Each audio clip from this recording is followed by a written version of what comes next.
গোপাল দাদা আছো নাকি? গোপাল দাদা, ও গোপাল দাদা। বলো। আজ রাতে রানীমা তোমাকে একবার ওই তাঁর সাথে গোপনে দেখা করতে বলেছেন। রানীমাকে আমার প্রণাম জানিয়ে বলো অবশ্যই যাব। তাহলে সব কিছু শুনলে তো গোপাল? সবই তো শুনলাম, তবে প্রশ্ন হচ্ছে মহারাজ ওই সাধুর মধ্যে কি এমন পেলেন যে এতটা মজে গেলেন? টিকি চুষে। কি বলছেন? টিকি চুষে? হ্যাঁ, ওই টিকি চুষলে নাকি মধু ঝরে। গোপাল, কিছু একটা করো গোপাল, যেমন করে পারো ওই সাধুর হাত থেকে মহারাজকে আর এই দেশের মানুষকে বাঁচাও, না হলে যে সর্বনাশ হয়ে যাবে। তা সাধু এখন কোথায়? এই প্রাসাদেরই পশ্চিম দিকে শেষ ঘরে আছে, তবে সর্বক্ষণ সে ঘরের দরজা বন্ধ।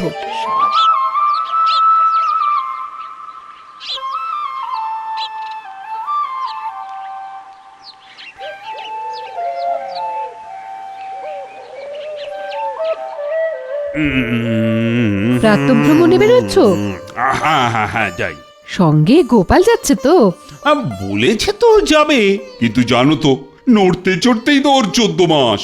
বেরিয়ে পড়ি, হয়তো রাস্তার মাঝেই ওকে পেয়ে যাব। আমি এগোলাম। না, প্রাতঃভ্রমণে যেতে আজকেও দেরি হয়ে গেল। মহারাজ হয়তো দাঁত খিচবেন, কিন্তু কি করি, ভোরবেলায় যে কিছুতেই ঘুম ভাঙে না।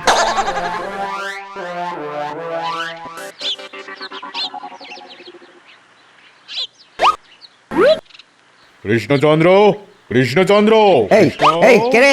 কে? কৃষ্ণচন্দ্র, কৃষ্ণচন্দ্র, কৃষ্ণ। ওরে বাবা, এ তো এক যোগী। হ্যাঁ, মানে কাকে চাই? হ্যাঁ, কাকে চাই? কৃষ্ণচন্দ্রকে। ও কৃষ্ণচন্দ্র, মানে আমাদের মহারাজ। হ্যাঁ রে অর্বাচীন, হ্যাঁ। যা যা, এক্ষুনি গিয়ে তাকে ডেকে নিয়ে আয়। আরে এই তো কৃষ্ণ, তা কোথায় যাচ্ছিস? এ আবার কি রে?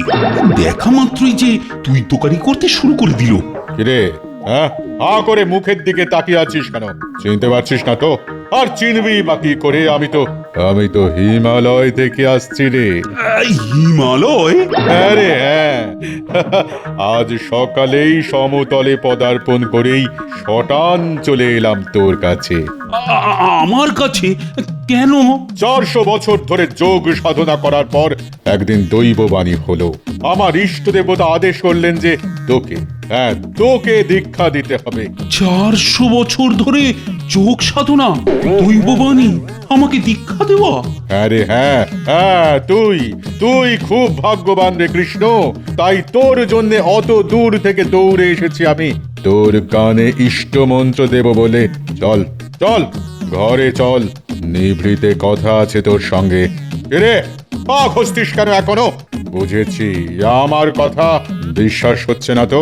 ঠিক আছে, আমি চলে যাচ্ছি, কিন্তু তারপরে যখন বুঝতে পারবি ঈশ্বরের কত বড় আশীর্বাদ তুই হেলায় হারালি, তখন কিন্তু পস্তাতে হবে। না না যোগীবর, আপনাকে অবিশ্বাস করব কেন? আসুন আসুন, ভেতরে আসুন।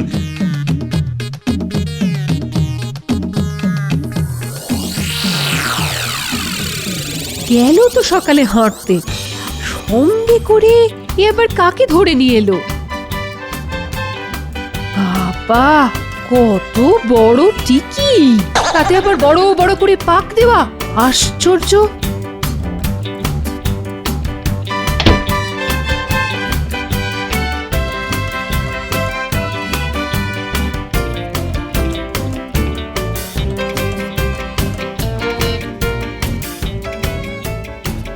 রক্ষী, মহারাজকে প্রাতঃভ্রমণে বেরিয়ে গেছেন? না না না না, ওই বেরোবার মুখে এক ইয়া লম্বা টিকিওয়ালা সাধু এসে হাজির। মহারাজ তো তাকে নিয়ে ভেতরেই চলে গেলেন। তাই নাকি?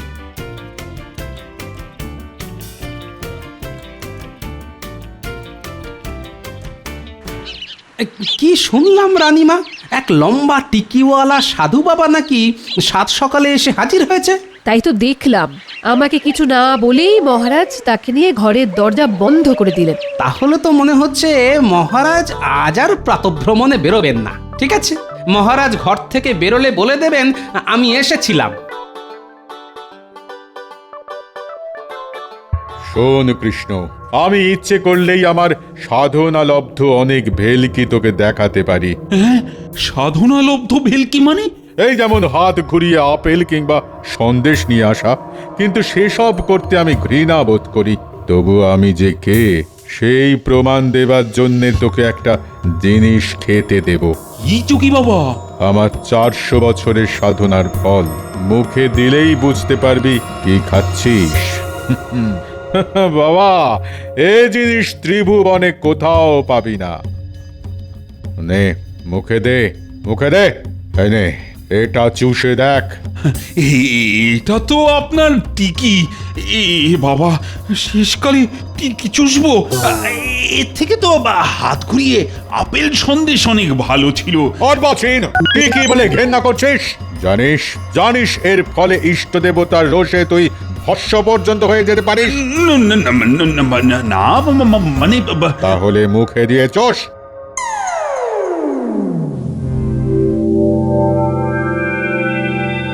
আরে এ কি? কিরে কিরে, কিসের স্বাদ পাচ্ছিস? এ তো মধু। টিকি থেকে মধু বের হচ্ছে। তাহলে বলেছিলাম না, আমার 400 বছরের সাধনার ফল। যত চুষবি টিকি থেকে তত মধু ঝরে পড়বে। ভাবাই যায় না টিকি থেকে মধু ঝরছে। তাই তো ভক্তেরা আমায় টিকি বাবা বলে ডাকে। বাহ বাহ বাহ বাহ বাহ। এখন মনে হচ্ছে আপনি যা যা বলেছেন সব সত্যি। আপনি আপনি সত্যি যোগসিদ্ধ মহাপুরুষ। আপনি আপনি আমার এখানে থেকে যান বাবা। আদর, যত্ন, শ্রদ্ধা, ভালোবাসা কোনো কিছুরই ত্রুটি হবে না। আমি তো মনে মনে এটাই চাইছিলাম। না রে কৃষ্ণ, থাকতে বললেই কি আর থাকা যায়? শুধু তোর কানে ইষ্টমন্ত্র দিয়েই আমায় চলে যেতে হবে সেই হিমালয়ে। আরে আমার ইষ্ট দেবতার সেই রকমই আদেশ, সেখানে আমার কত কাজ।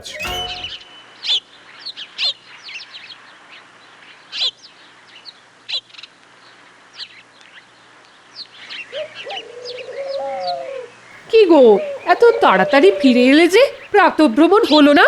তার হলো কই, সাত সকালেই এক লম্বা টিকিওয়ালা সাধু এসে হাজির হয়েছে রাজবাড়িতে। মহারাজ তো তাকে নিয়ে ঘরের দরজা বন্ধ করে বসে আছেন। সাধু? আহা, মহারাজের কি ভাগ্য!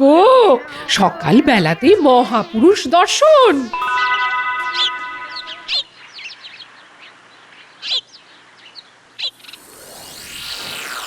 যা, নদীতে নেমে স্নান করে আয়। কিন্তু আমি যে বহুকাল ওই নদীর জলে স্নান করিনি। খুব অন্যায় করেছিস। আসলে অন্যায় বললেও ভুল বলা হয়। করেছিস মহাপাপ। যা যা, আজ জলে নেমে ডুব দিয়ে চান করে সেই পাপ ধুয়ে আয়। যা, আর দেরি করিস না, যা।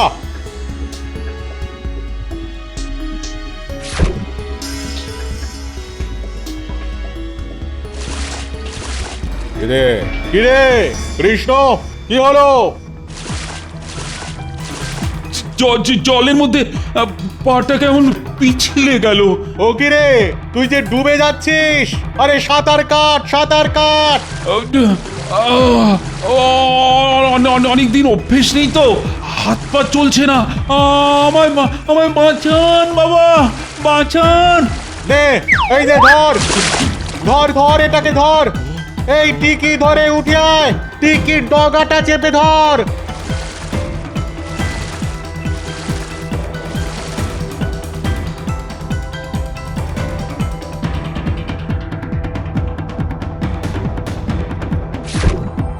খুব জোর বেঁচে গেলাম। আমি থাকতে তোকে মারবে কে? সত্যি আজ আপনার ওই টিকির জন্যেই আমার প্রাণ রক্ষা হলো। আগেই বলেছিলাম না, এ টিকি আমার 400 বছরের সাধনার ফল। তাই এ টিকি চুষলে যেমন মধুও ঝরে, তেমন বিপদের দিনে জীবন রজ্জু হয়ে প্রাণও বাঁচায়। চল চল, প্রাসাদে ফিরে চল। আজ তো রাজসভায় একবার যাব ভাবছি।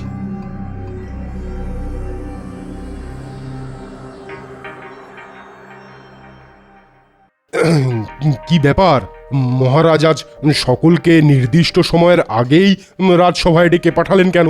মন্ত্রীমশাই, আপনি কি কিছু জানেন? না ভাই, আমি কিছু জানি না। গোপাল, তুমি কি কিছু জানো? ঠিক জানি না, তবে আন্দাজ করতে পারছি। কি গোপাল? কি? শুনেছি আজ সাত সকালে মহারাজের কাছে এক লম্বা টিকিওয়ালা সাধু এসে হাজির হয়েছে। বাবারে বাবা, কি কাণ্ড! হ্যাঁ, সাধুর আবার লম্বা টিকি? এই সাধু না টিকটিকি?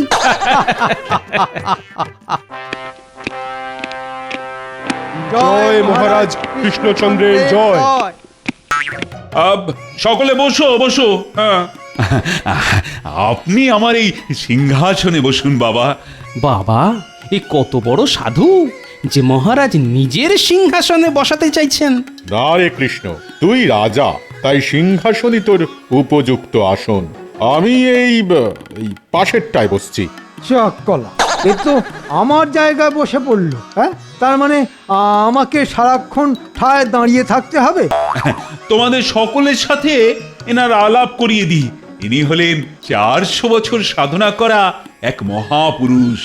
আমার অনেক ভাগ্য যে আমি না দর্শন পেয়েছি। ঈশ্বরের আদেশে আমার কানে ইষ্টমন্ত্র দিতে সুদূর সেই হিমালয় থেকে যোগী বাবা ছুটে এসেছেন। বাবা, মহারাজ ভালোই মজেছেন দেখছি। আমি স্থির করেছি আগামী গুরু পূর্ণিমার দিন আমি এনার কাছ থেকে দীক্ষা নেব। তারপর থেকে এনার দেখানো পথই হবে আমার পথ।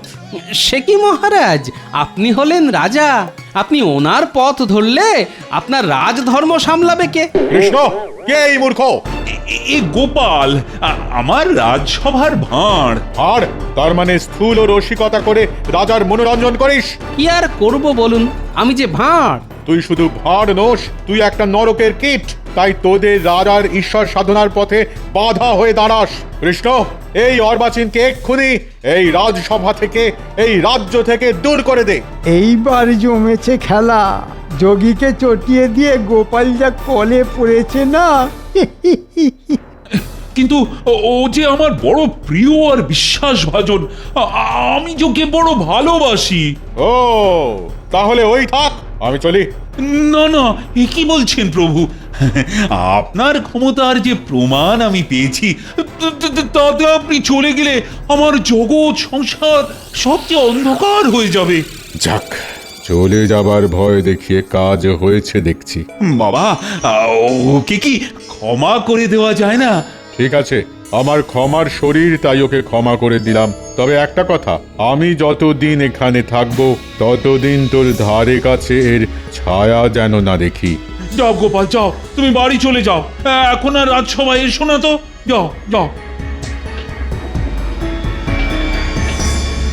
সে তুমি আমায় যতই বোঝাতে আসো না কেন, তোমার কোনো কথাই আমি মানতে পারছি না। হুট করে আসা একটা লোকের কথায় তুমি গোপালকে তাড়ালে, আবার দীক্ষাও নেমে শুনছি। লোকটা যে কি করে তোমার মাথা ঘুরিয়ে দিল কে জানে। আহা, ওনার টিকি দিয়ে যে মধু ঝরে, একবার যদি তুমি ওনার টিকি চুষে দেখতে। ম্যাগো, টিকি মরে গেলেও পারবো না।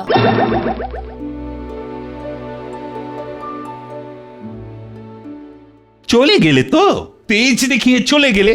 তাহলে শুনে যাও, আমি ওনার কাছ থেকে এই দীক্ষা নেব আর ওনার দেখানো পথেই চলবো।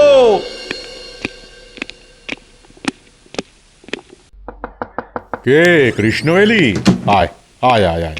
শোন, আমি যখন তখন ধ্যানে বসে আমার ইষ্ট দেবতার সঙ্গে কথা বলি। তাই আমি চাই না তুই ছাড়া অন্য কেউ এসে আমার সাধনায় ব্যাঘাত ঘটাক। কাল আমার এক চেলা আসবে, সেই আমার দেখাশোনা করবে।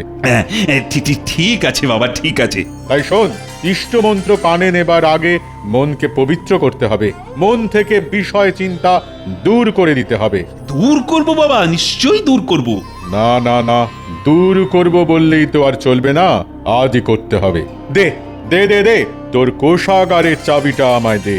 আজ থেকে ওটা আমার হেফাজতেই থাকবে। আমি এক্ষুনি এনে দিচ্ছি।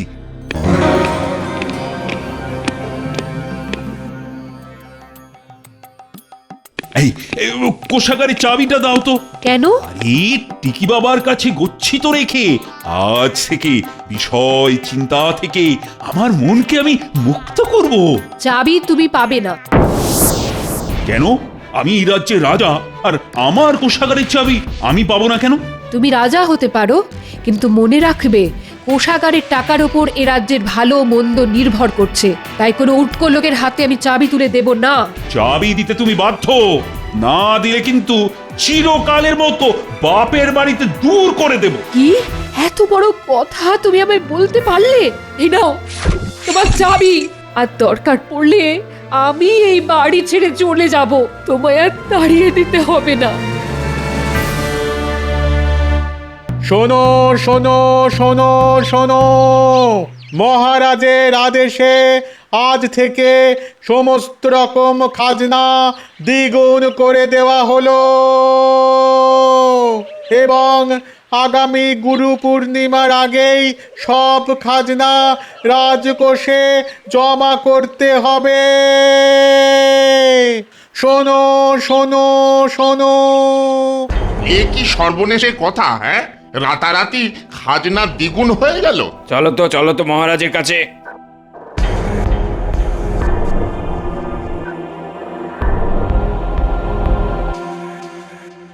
কাকে চাই? মহারাজকে। মহারাজ কদিন ধরে রাজসভায় আসছেন না। তাহলে মন্ত্রী মশাইকেই ডাকো। মন্ত্রী, সেনাপতি, রাজবৈদ্য, রাজজ্যোতিষী সকলকেই ওই 1 মাসের জন্য মহারাজের গুরুদেব ছুটি দিয়ে দিয়েছেন। মানে তাহলে আমাদের সুখ দুঃখের কথা কাকে বলবো? আমায় বলবি সবাই। তবে যোগ সাধনার জোরে আমি বুঝতে পেরেছি তোরা কি বলতে এসেছিস। শোন, কৃষ্ণচন্দ্রকে ভালো মানুষ পেয়ে এতদিন কম খাজনা দিয়ে এসেছিস, কিন্তু তা আর চলবে না। বাড়তি খাজনা তোদের দিতেই হবে, আর তা দিবি আমার লোকের হাতে। বুঝতে পেরেছিস? যা যা, এখন সবাই চলে যা। বলি হ্যাঁ গা, কদিন ধরে রাজসভায় যাচ্ছ না যে বড়? এতদিন অনেক কাজ করেছি তো, তাই মহারাজ আমাকে ছুটি দিয়ে দিয়েছেন। কতদিনের? যতদিন মহারাজের ইচ্ছে ততদিনের। দাও এখন খেতে দাও দেখি। গোপাল দাদা আছো নাকি? গোপাল দাদা, ও গোপাল দাদা, বলো। আজ রাতে রানীমা তোমাকে একবার ওই তাঁর সাথে গোপনে দেখা করতে বলেছেন। রানীমাকে আমার প্রণাম জানিয়ে বলো অবশ্যই যাব। তাহলে সব কিছু শুনলে তো গোপাল?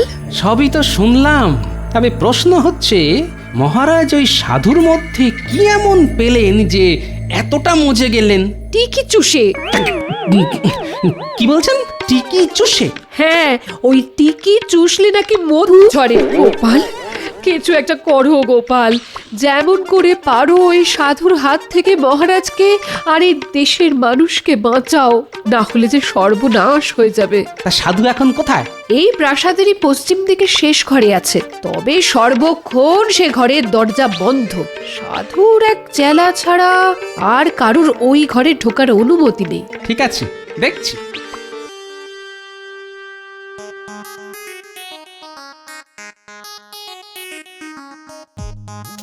মনে হচ্ছে এই ঘরেই সাধু থাকে। দরজার পাল্লার তলা দিয়ে আলোর রেখা, তার মানে এত রাতেও ঘরে আলো জ্বলছে। দেখি তো জানলার ফাঁক দিয়ে একবার উঁকি মেরে দেখি। টিকির মধুতে বেটা কৃষ্ণচন্দ্র এতটাই মজেছে যে রোজ একবার করে ওর ওই টিকি চোষা চাই। তাই রোজ মাঝরাতে আমার টিকিতে মধু মাখাতে হচ্ছে। তার মানে সাধুর টিকিটটা নকল। রোজ এতে মধু মাখিয়ে আর সেই মধু খাইয়ে মহারাজকে বশ করেছে। দাঁড়াও, এবার তোমার হাটে হাঁড়ি ভাঙার সময় এসে গেছে। কিরে, রাজকোষ খুলে কত মোহর আনলি আজ? এক থলি, ওই যে দেওয়াল ঘেঁষা 9 থলি, আর আজকেরটা নিয়ে 10 থলি। কেউ দেখতে পায়নি তো? দেখবে আবার কে? সারা রাজবাড়ি তো এখন ঘুমের পুরি। খুব ভালো, যা আমার রাতের খাবারটা নিয়ে আয়।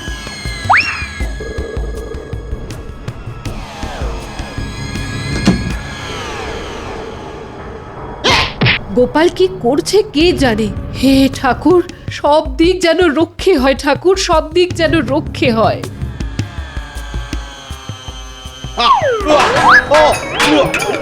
ওরে বাবা রে, ওরে বাবা রে, চোখ জ্বলে গেল রে, চোখ জ্বলে গেল রে, ওরে বাবা রে, ওরে বাবা রে। কৃষ্ণ, কৃষ্ণ রে, আরে এই বাটা কৃষ্ণ,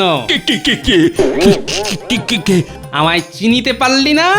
আমি তোর টিকি বাবার গুরু টেকলি মহারাজ। নে আমার টিকি চুষে দেখ।